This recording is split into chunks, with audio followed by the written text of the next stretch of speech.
கோபியம்மா ஃபேமிலியில் இருக்கிற எல்லாருக்கும் வணக்கங்க. இன்றைக்கி நம்ம இந்த வீட்டுக்கு பால் காய்ச்சல் வந்துருக்குங்க. வாங்க சாமி கும்பிட்டு அப்புறம் பால் காய்ச்சலுக்கு பார்க்கலாம். வாங்க வாங்க வாங்க. வீட்டுக்கு முதல்ல வந்தோன்னா கோமையெல்லாம் தெளிக்கணுங்க. அப்போ தான் ஏதாவது கெட்ட சக்தி இருந்தாலும் வெளியே போயிடும். நம்ம முதல்ல கோமையை வச்சுக்கலாங்க. நான் நேற்றே வாங்கி வச்சுட்டு இருக்குது. ஆமாம் நேற்றே வாங்கி வச்சுட்டேன். ஏன்னா காலையில் கிடைக்கவே பண்ணுவோம்.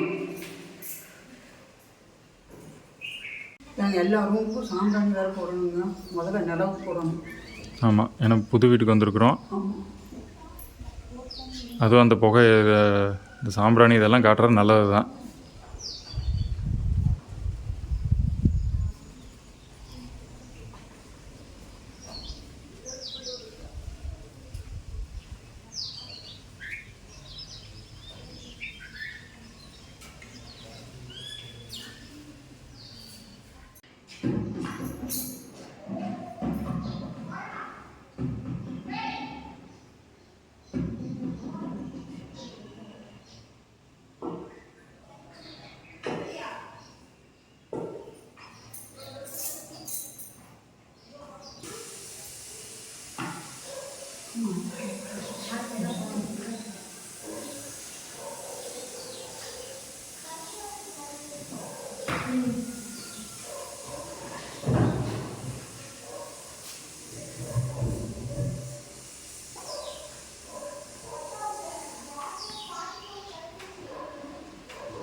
சாமி கும்பிட்டாச்சா?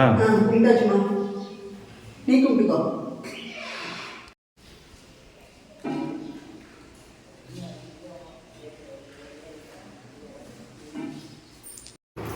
நான் பால் காய்ச்ச ஆரம்பிக்கிறீங்க. எல்லோரும் நல்லா இருக்கணும்னு வேண்டிக்கிங்க. நாங்களும் நல்லா இருக்கணும்னு வேண்டிக்கிங்க.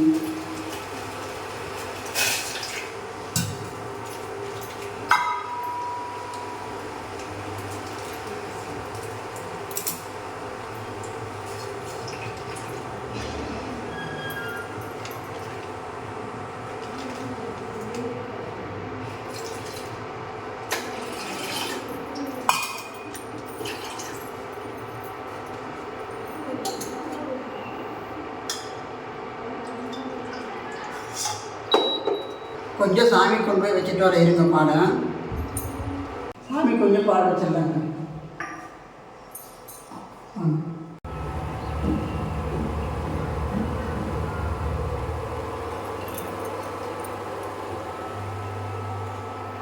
பால் பொங்கிடுச்சுங்க.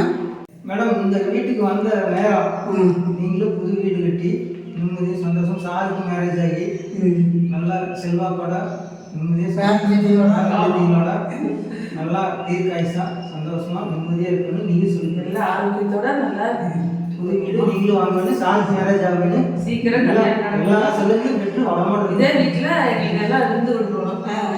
கல்யாணம் சீக்கிரம் கல்யாணம் இருந்து கொடுக்கணும்.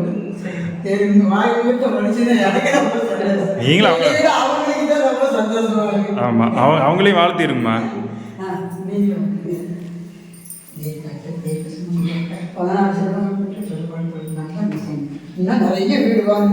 ஆமாம், நிறைய வீடு வாங்க. இந்த மாதிரி எவ்வளோ கஷ்டப்படுறவங்களுக்கு இந்த மாதிரி நிறைய வீடு கம்மி வாடகையில் கொடுங்க. ஆமாம், அது என்னன்னே அவங்களுக்கு தெரியாமல் இருக்கும் போது வீடு சாவின்னு சொல்லிடுறவங்களுக்கு.